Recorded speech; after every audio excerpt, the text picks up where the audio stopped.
Bueno, hermanos, aquí estamos volviendo con la segunda parte de clase en la cual veremos los capítulos 33 y el capítulo 34.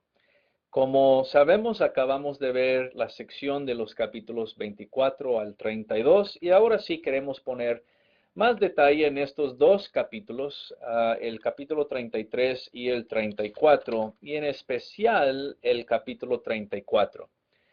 Pero aquí volviendo al capítulo 33, vamos a ver aquí lo que vamos a ver, lo que nos dice, mejor dicho, en este capítulo. Voy a poner aquí otra vez estas páginas para que las tengamos y las veamos juntos un poquito. Bueno, este capítulo 33 es uno de los más conocidos en Ezequiel y es muy semejante, especialmente esta primera parte de los versos 1 al 9. Es muy semejante al capítulo 3, donde se ve la figura del atalaya. Aquí en el capítulo 33 se vuelve a ver la misma idea. Y parte por la cual se hace esto es porque si recuerdan en el comienzo del libro, Ezequiel recibe su llamamiento por Dios. Dios lo llama para ser profeta. Y durante todo este tiempo, Ezequiel ha estado hablando la palabra de Dios, profetizando el juicio venidero de Dios, como ya sabemos muy bien, y presentándonos todas estas figuras y metáforas, símbolos, ¿verdad? Actuaciones, todo esto. Y ha llegado hasta este momento cuando finalmente el juicio de Dios llega. Así que en la primera parte del capítulo 33 se habla de el atalaya otra vez y se nos dice, mejor dicho, se le dice a Ezequiel que él debe ser atalaya. Se dice esto de nuevo porque todavía queda la segunda parte del libro, en la cual Dios ya no hablará tanto de juicio, sino que ahora Dios hablará de restauración. Dios hablará de cómo Él va a tener misericordia de su pueblo, cómo Él va a traer de nuevo al remanente a la tierra. Y ya esto forma la segunda parte del libro. Y en especial, la descripción del templo que comienza con el capítulo 40, lo cual señala que la misericordia de Dios, la gracia de Dios y sobre todo la presencia de Dios estará con su pueblo de nuevo en Jerusalén. Así que aquí, como es la segunda parte del libro, se ve que a Ezequiel se le llama, se le dice que debe seguir sirviendo como profeta, porque estamos considerando ahora la segunda parte de este libro y del mensaje de Dios. Es muy importante resaltar algo aquí, hermanos, antes de entrar en el capítulo 33, y es lo siguiente. Dios no solo quiere comunicar su juicio, pero también cuando se ve el juicio de Dios, se ve algo de la misericordia de Dios también. Es cierto, Dios traerá juicio sobre su pueblo, pero por su pacto con Israel no será el último paso este juicio. Es un paso necesario, sí, pero porque Dios es fiel a su pacto, como hemos visto en capítulos pasados, Dios dice, ¿debo hacer yo como ustedes han hecho conmigo de no guardar el pacto? Y Dios dice, no, yo no voy a ser igual. En otras palabras, yo guardaré mi pacto con Israel. Entonces se ve el juicio que viene y llega finalmente y se ejecuta. Pero también Dios quiere comunicar esta segunda parte, lo cual se enfoca en la gracia y la misericordia de Dios. Entonces, es bueno ver estas dos partes de Dios aún aquí en el Antiguo Testamento. La gracia de Dios después del juicio de Dios. Bueno, con esto veremos aquí un poquito de lo que vamos a ver en estos dos capítulos, pero principalmente en el capítulo 33 aquí. Bueno, como ya hemos mencionado, en los primeros 9 versos, Ezequiel va a recibir las palabras de Dios que lo llamen a ser atalaya. Y básicamente es lo mismo que vimos en el capítulo 3. Dios le dice que como atalaya su trabajo es de advertir al pueblo de su pecado. Si él hace esto y el pueblo no se arrepiente de su pecado, por lo menos Ezequiel ha hecho su trabajo. Pero si ve el pecado en el pueblo de Dios y Ezequiel como profeta y atalaya, aquel que está vigilando por la ciudad, si él no dice algo, si él no advierte al pueblo de Dios y luego llega el juicio de Dios, entonces Dios va a demandar de él respuesta o responsabilidad por la muerte de estas personas. Veremos estos versos 1 al 9. Dice, vino a mí palabra de Jehová diciendo, hijo de hombre, habla a los hijos de tu pueblo y diles, cuando trajere yo espada sobre la tierra, y el pueblo de la tierra tomare un hombre de su territorio, lo pusiere por atalaya, y él viere venir la espada sobre la tierra, y tocare trompeta, y avisare al pueblo, cualquiera que oyere el sonido de la trompeta y no se apercibiere, viniendo la espada y lo hiriere, su sangre será sobre su cabeza. El sonido de la trompeta oyó y no se apercibió, su sangre será sobre él. Mas el que se apercibiere librará su vida. En otras palabras, si el atalaya toca la trompeta y la persona no pone atención a esa advertencia, bueno, es su propia culpa. Pero si alguien pone atención, se arrepiente, entonces se libra, ¿verdad? Escucha el mensaje de la atalaya, el toque de trompeta y conserva su vida porque se ha arrepentido. Pero en el verso 6 dice, pero si el atalaya viere venir la espada y no tocare la trompeta, y el pueblo no se apercibiere y viniendo la espada hiriere a él alguno, este fue tomado por causa de su pecado, pero demandaré su sangre de mano del atalaya. A ti pues, hijo de hombre, verso 7, te he puesto por atalaya a la casa de Israel, y oirás la palabra de mi boca, y los amonestarás de mi parte. Cuando yo dijere al impío, impío, de cierto morirás, si tú no hablares para que se guarde el impío de su camino. El impío morirá por su pecado, pero su sangre yo demandaré de tu mano. Y si tú avisares al impío de su camino para que se aparte de él y él no se aparte de su camino, él morirá por su pecado, pero tú libraste tu vida.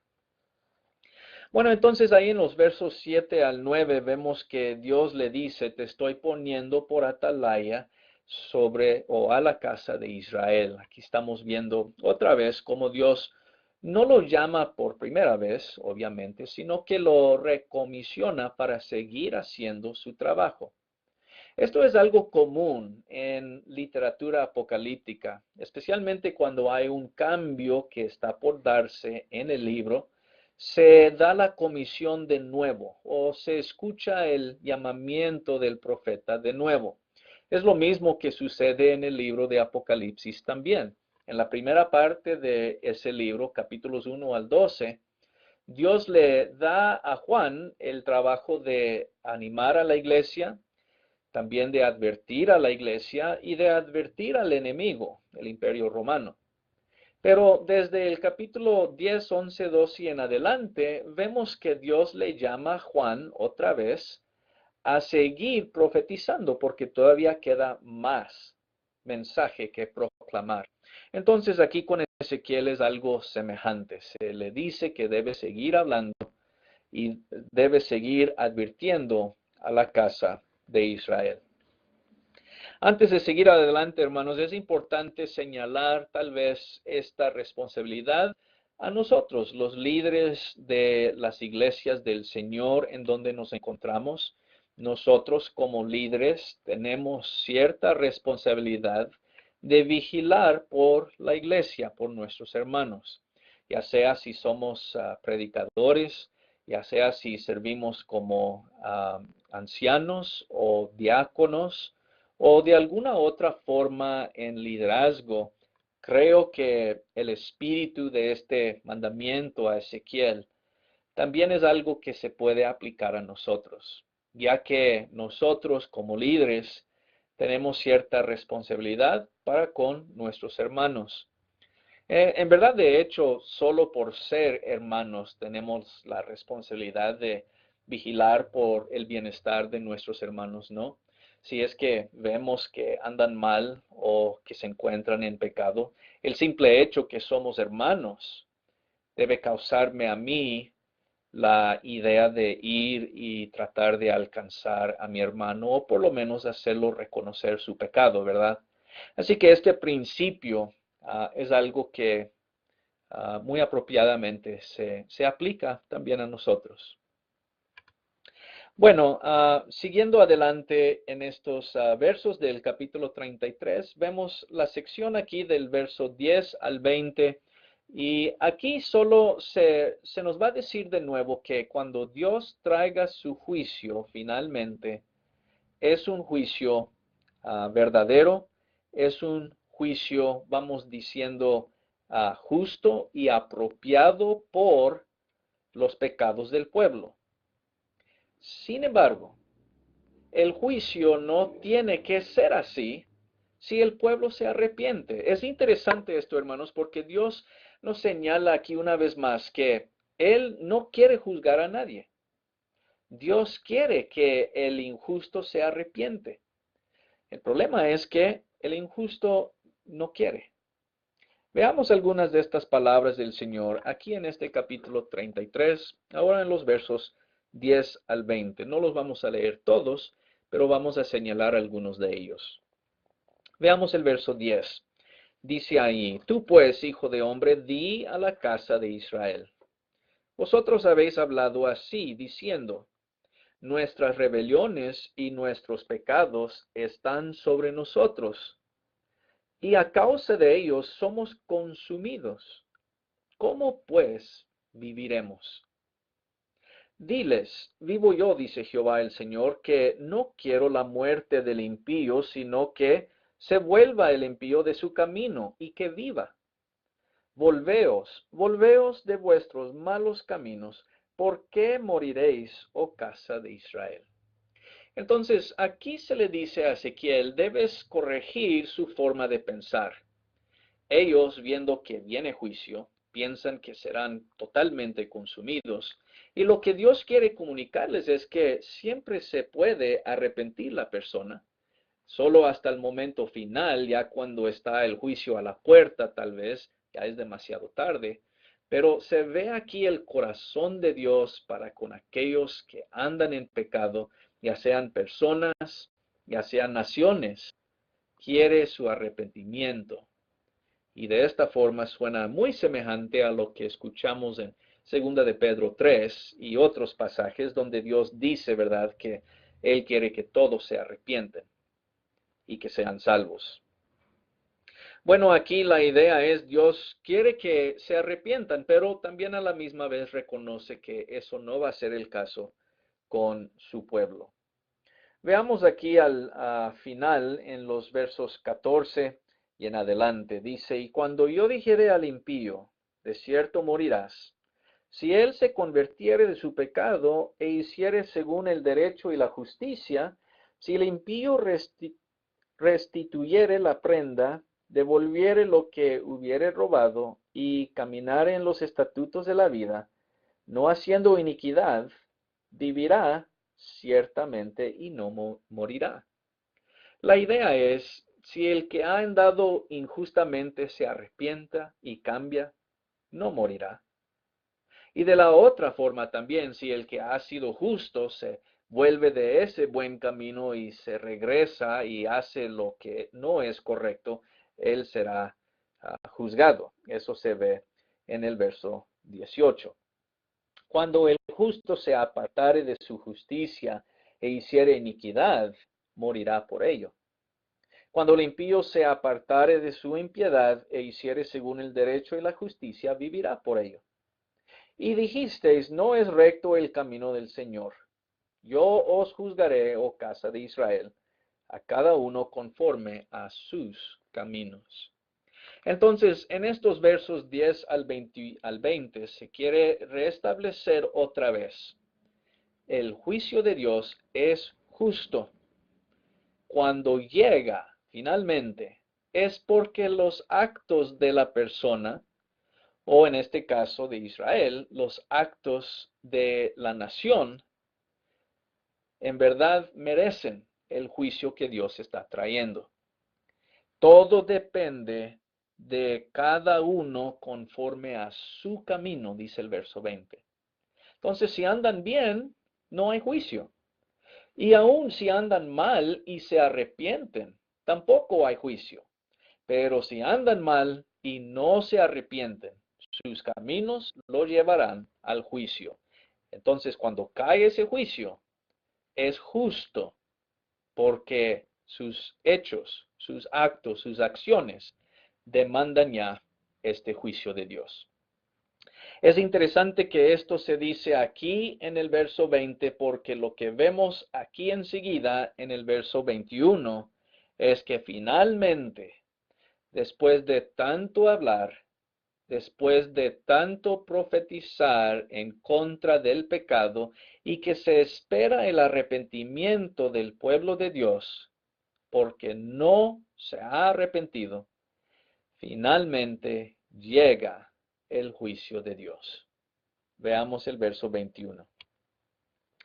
Aconteció en el año 12º de nuestro cautiverio, en el mes 10º, a los 5 días del mes, que vino a mí un fugitivo de Jerusalén diciendo, la ciudad ha sido conquistada.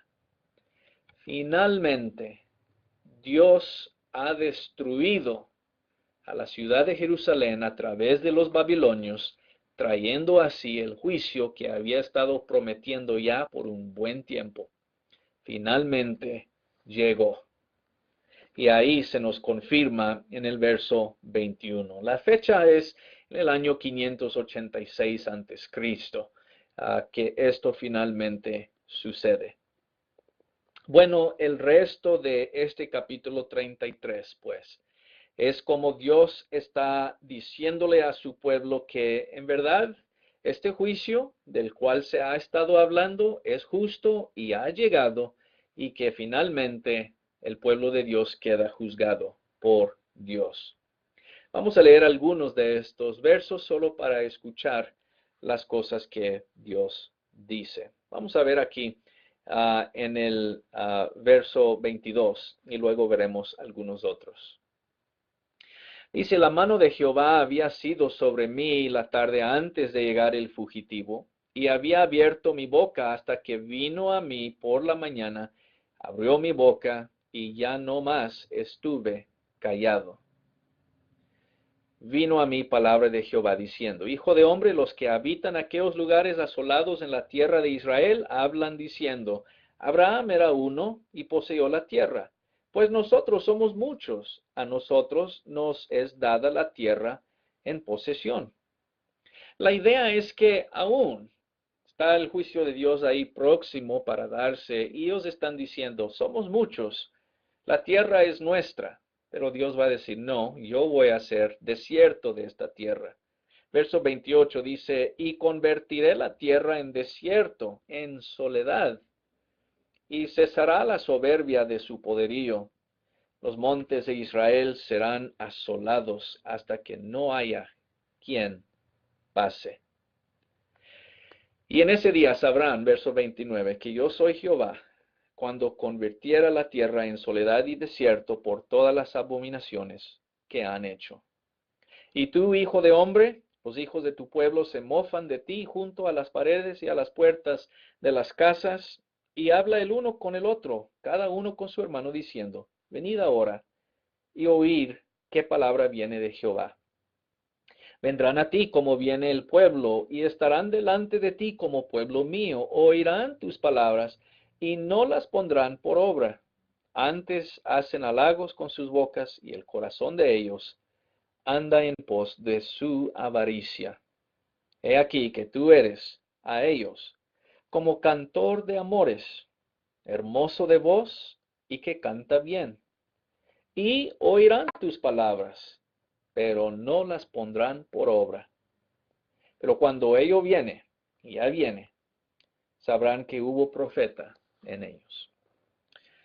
Bueno, el punto aquí en esta última parte es que aún Dios sigue diciendo, el pueblo aún en la última hora no cree que esto va a pasar.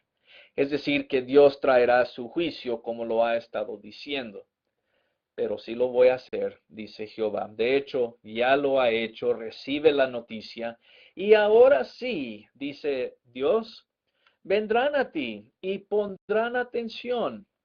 Está hablando de los cautivos en Babilonia, ¿verdad? Ya cuando finalmente el martillo de la ira y juicio de Dios llega sobre Israel, Israel va a poner atención, dice. Vendrán a ti, te escucharán, pero en verdad no pondrán en obra.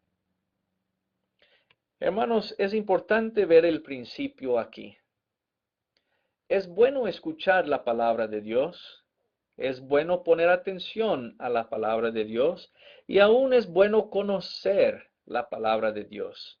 Pero tarde o temprano se tiene que poner en práctica y en obra para que en realidad tenga un efecto en nuestras vidas y en nuestro corazón. La forma en que sabemos que verdaderamente está la palabra de Dios en nuestros corazones es cuando la llegamos a obedecer y guardar. Entonces vemos esta diferencia muy distinta con el pueblo de Israel. Ellos escuchan, si tú eres como un cantor de amores, alguien que canta muy bonito y bien, le gustan escuchar, pero todavía no ponen en práctica lo que estás diciendo. Ahí está la diferencia. Ambos en el tiempo de Ezequiel y en nuestros tiempos también. Ya que cuando escuchamos al Señor Jesús diciendo, todo aquel que escucha mis palabras y no las pone en práctica, yo lo comparo como un hombre que edificó su casa sobre la arena. Pero todo aquel que oyere mi palabra, dice el Señor, y la pone en práctica, a ese lo comparo como un hombre sabio que construyó su casa sobre la roca, ¿verdad? Aún el mismo Señor habla de la diferencia entre solo escuchar y escuchar como para practicar y obedecer. Bueno, esa es la idea aquí. Entonces, con el capítulo 33 ya vemos este juicio que finalmente ha llegado. Ya no se va a hablar más de que viene y que pronto llega y que falta poco tiempo. Dios ha advertido todo lo que Él va a hacer y ya llegó ese juicio. Bueno, si ya llegó el juicio de Dios, ¿qué queda para ver? Bueno, esa es una buena pregunta. Voy a avanzar las páginas aquí un tantito porque todavía queda más para decir. Porque para Dios no es el fin traer juicio. El fin que Dios tiene, el propósito que Dios tiene para con su pueblo, no es castigo, sino restauración. Aún podemos ver un principio muy importante aquí, hermanos, y es lo siguiente. La disciplina viene para poder restaurar. La disciplina viene para que nos arrepentimos de nuestros caminos y volvemos a Dios. En otras palabras, Dios nunca quiere traer su juicio, Dios nunca quiere juzgar, pero cuando lo hace para poder restablecernos. No solo cuando llega el juicio de Dios es el fin, en verdad es lo que debe motivarnos a volver a guardar la palabra de Dios. Es semejante a la disciplina de un padre a sus hijos. Un padre no disciplina a sus hijos porque le gusta. Muchas veces recuerdo que mi padre me había dicho en el pasado, cuando era niño especialmente, me decía, esto me va a doler más a mí que a ti. Y nunca le creía, pues yo era el que recibía el dolor y yo era el que lloraba y en ese momento y yo no veía nada de lágrimas saliendo de sus ojos. Entonces, cuando él decía eso, yo decía, ¿cómo te puede doler más a ti que a mí? Yo siento el dolor. Lo que no veía era el dolor en su corazón. Y aquí es igual con Dios. A Dios le duele traer juicio. No, no es algo placentero para Dios. Dios no lo quiere hacer como acabamos de ver en este mismo capítulo. Sin embargo, lo hace. ¿Por qué? Porque ama a su pueblo. Sabe que tarde o temprano, si su pueblo no se arrepiente, tiene que disciplinarlo de esta forma para poder restaurarlo. Cuando nosotros como padres ahora disciplinamos a nuestros hijos, pienso en mi persona en particular. Yo entiendo las palabras de mi padre ahora, esto me duele más a mí que a ti, porque al padre no le gusta tener que disciplinar, pero sabe que esa disciplina es necesaria para el hijo. Padres disciplinan a sus hijos no para darles todo su enojo y furor en el momento, sino para poder restablecerlos, para que sus hijos, para que nuestros hijos aprendan, para que hagan las cosas bien. Lo hacemos para, en verdad, establecerlos. Es igual con la disciplina de Dios, aún en el Nuevo Testamento y el Antiguo Testamento. La disciplina de Dios viene finalmente porque Dios quiere restaurar su pueblo. ¿Recuerdan ese tiempo cuando David había pecado y por causa de su pecado y su deseo de Betsabé llegó a enviar a Urías a morir? De esta forma lo mató, ¿verdad? Poniéndolo en las líneas ahí al mero frente de la batalla.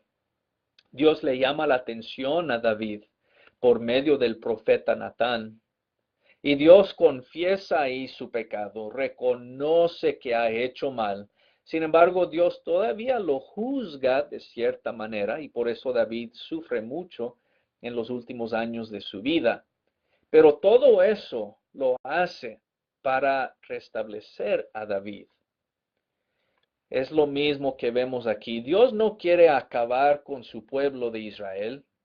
No quiere juzgarlo, destruirlo por completo y ya. Dios hace todo esto para restaurar a su pueblo. Así que en estos capítulos que vienen, escuchamos más las palabras de restauración que Dios ahora habla a su pueblo. Son palabras de gracia, palabras de misericordia, palabras que afirman a su pueblo porque Dios los ama y sabe que algunos van a regresar. Y cuando eso llegue a suceder, de esta forma Dios restablece a su pueblo.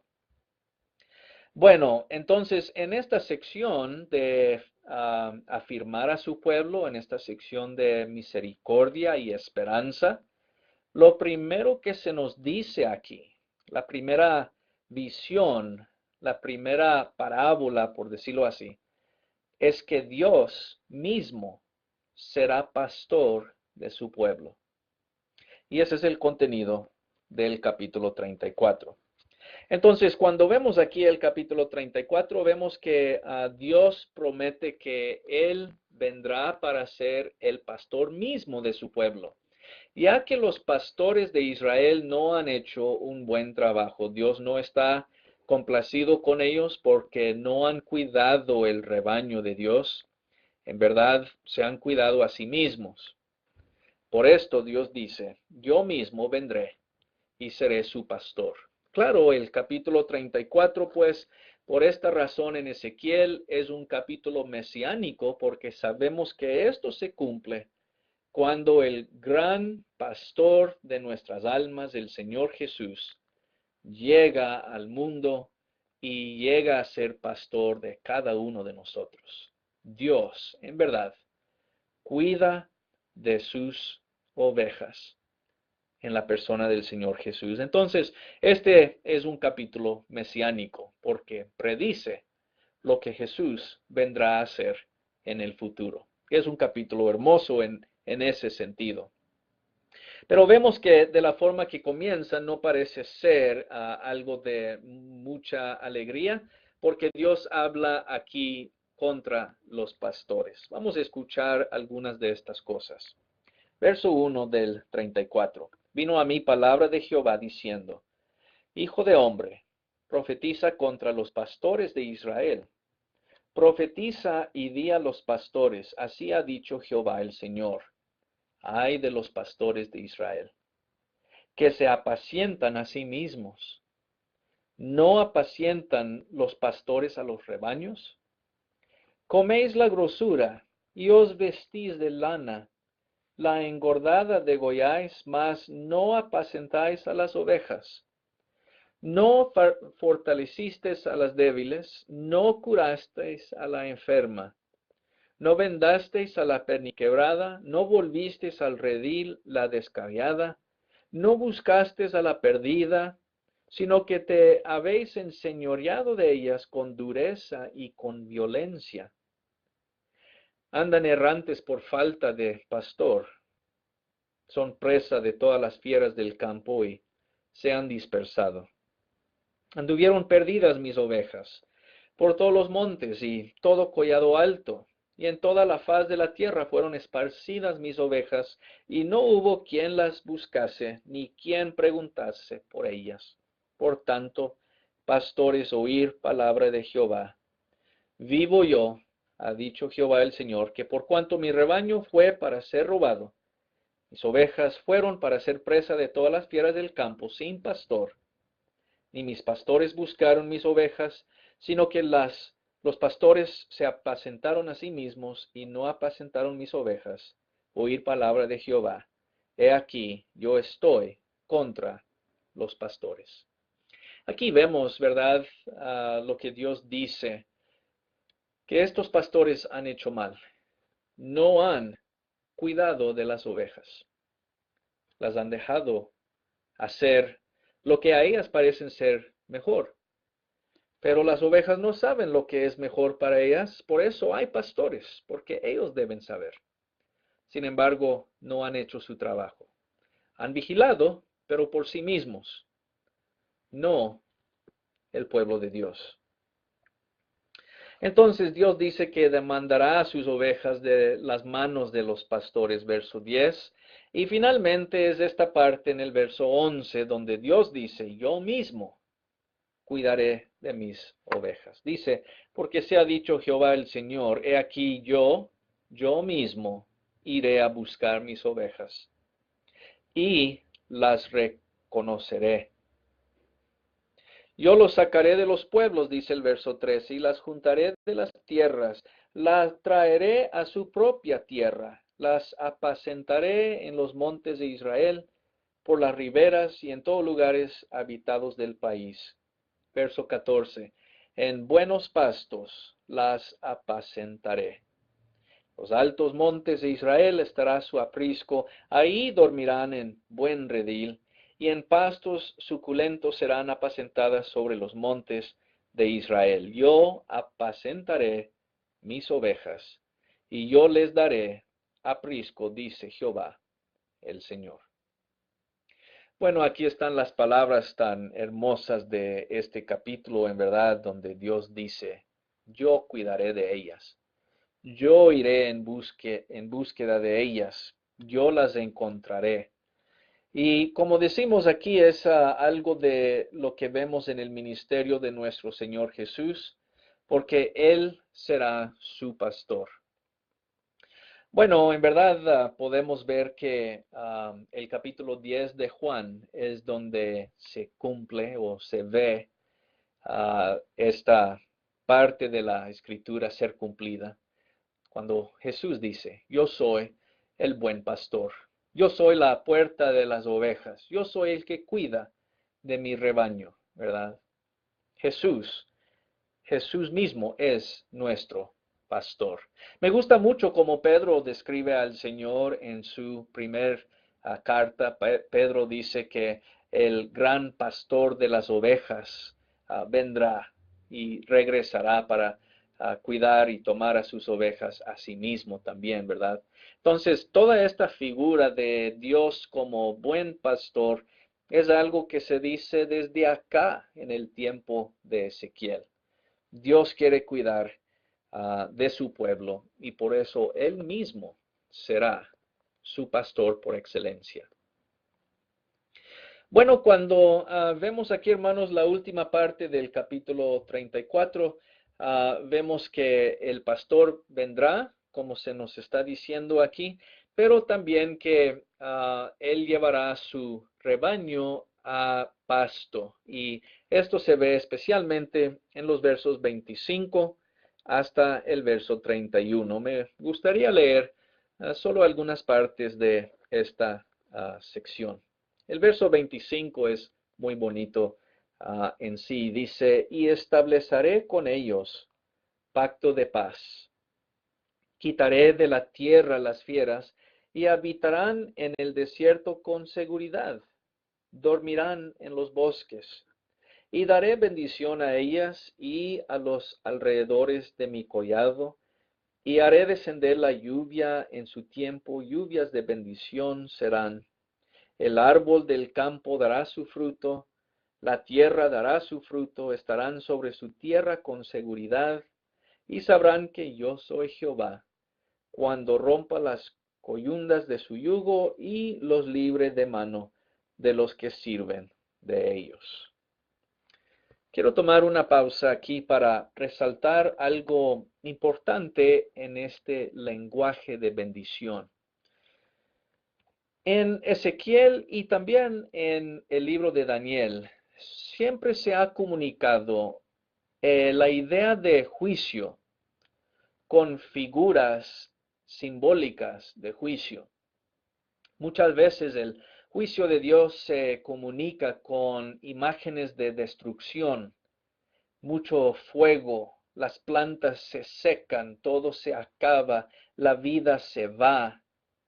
Todos estos efectos cósmicos suceden, pero cuando llega bendición de Dios, cuando Dios quiere comunicar algo bonito a su pueblo, la idea de gracia, de paz, de misericordia, vemos lo opuesto.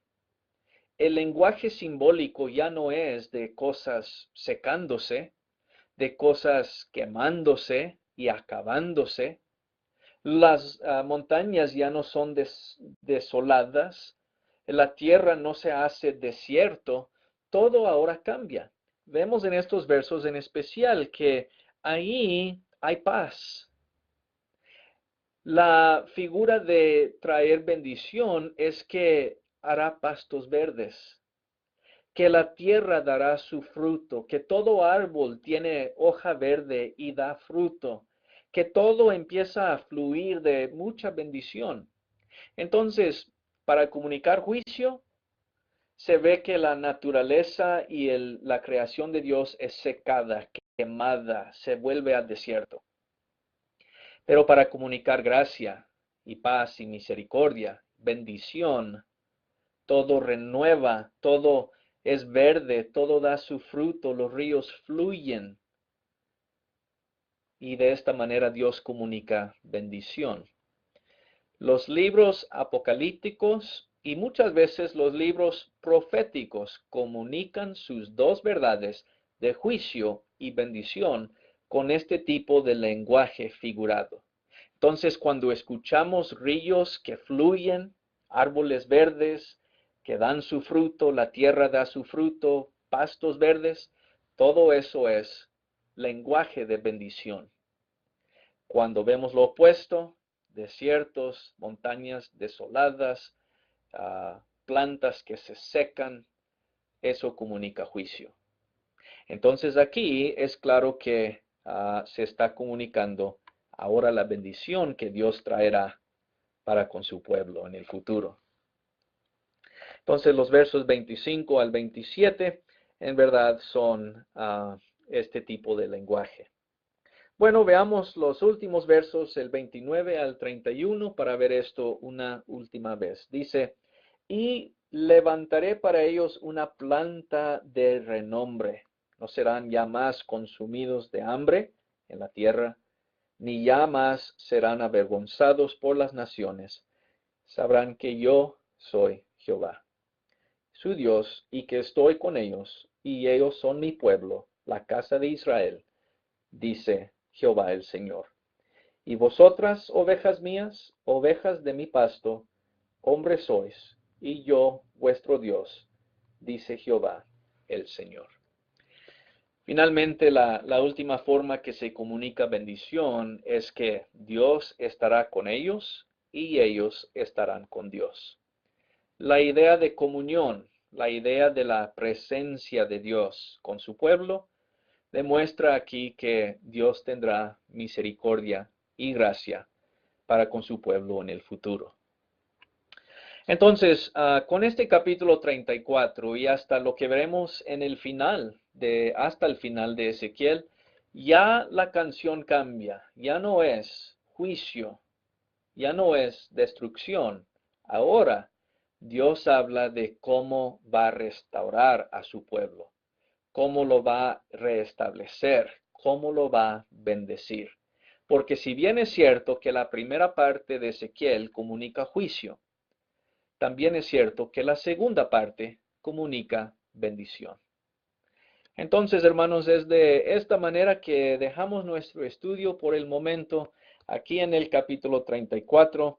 Ya en la próxima clase y nuestra última clase estaremos enfocando más en estos capítulos que serán del 35 al 39 y daremos un vistazo a lo que se habla del templo de Dios reedificado, reestablecido en los capítulos 40 al 48. Entonces terminamos por ahora, pero nos veremos Dios mediante en el próximo video. Hasta entonces, que el Señor nos bendiga.